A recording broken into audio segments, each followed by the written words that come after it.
can we talk about VAR for a second as a wrap up? I think if we all agree, the most consistent thing about 2023 was the inconsistency, or I guess the consistent Terrible refereeing, inconsistency. man. Terrible refereeing Terrible, has been right? consistent. That's It a I wish it would be more consistent in city games when like yeah they only had one thing to complain. It was barely a thing even.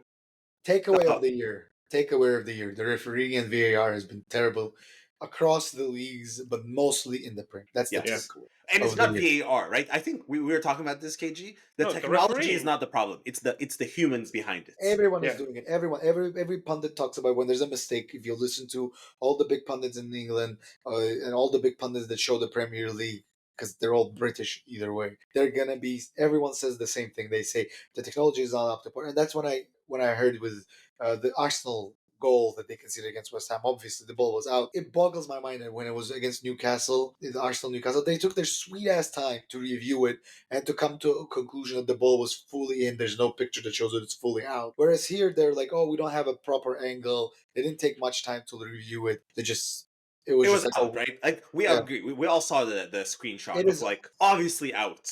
You need to have like two brain cells to figure out that it was obvious. Now it means that they made a decision. They chose to make that decision. They chose to make that decision. Human bias comes into play too much, and it's clearly visible via technology rather than Yeah. technology helping remove the biases. It is evident in all the mistakes that have been happening. With the Dalot mistakes that we talked about, Hugh just got angry with him and gave out a yellow card. He should not be ever refereeing. And the problem with VAR and referees is that they don't acknowledge their mistakes and they don't say, okay, we made a mistake, so we're going to work on it to fix it. Yeah. They just quietly move on past it. I'm sick of that. It's because they're incompetent. They're not admitting they're incompetent. They blame the technology and then they don't fix anything. Dude, every aspect of life, unless the person is willing to admit a mistake and work on it, it never changes. This is Yes. true for like super important stuff like addiction, and it is true in like your job performance and everything. Here, they have an easy scapegoat, the technology. The Yeah. technology is not there. It's not that, look, it's not the technology is right. When Luis Diaz scored that goal against Tottenham, the technology showed that he was onside.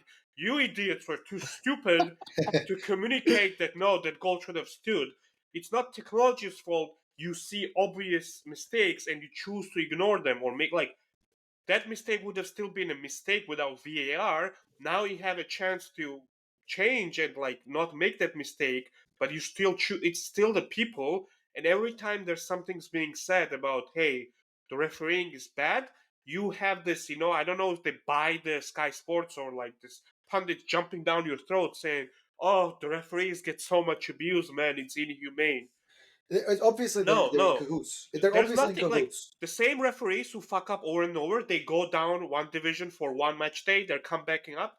Nothing happens. There's no Oh, sorry, retribution. sorry, sorry. I actually have to pause you. They go down for one game, then they go to Saudi Arabia for Yeah. the Okay. for the for Yeah. the middle of the Exactly. week, and then they come back to the Premier League. Yeah. Actually, Yeah.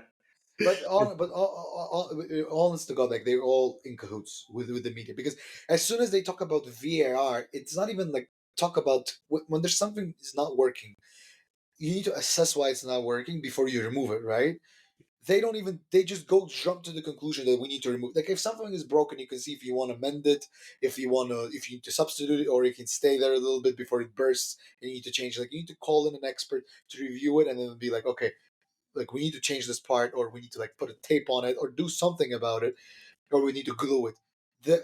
They're in cahoots with the media because as soon as there's talk of VAR, the media goes immediately, we should scrap VAR, right? Like VAR yeah. is useless. It's not the problem of technology. The technology is there to supplement and help you. Nobody's talking about goal line technology because it works perfectly. What if it makes a mistake once in a while? Are you going to say we need to remove goal line No, technology? absolutely not.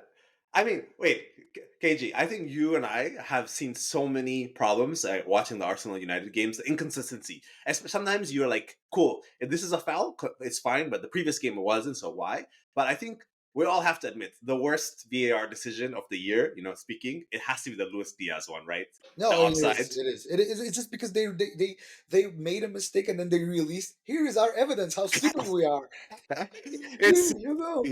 Here you go. You wanna see how daft we are? Listen to this, my friend. It was so bad. Like to this day, I still don't understand how a single person wasn't fired from such an egregious mistake. and it was just so bad, so bad. Maybe someone was fired from behind, like they found a scapegoat that they fired you. Yeah. I don't know, but like VAR, like again, technology is not the problem. The problem is the inconsistency of the human decisions and human biases coming in. You can see with the VAR, you can see the clear human biases that are coming in.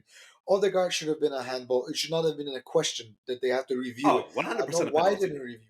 Yeah. The Dalot shouldn't have gotten a two yellow cards and a red card against Liverpool, but then did you come out and apologize and you say this is not the way we should be refereeing? The referee is an idiot who was biased and he made a stupid decision and he let his human emotions win. We as referee, basically, the judges, they're like judges in the courtroom. So, Yeah.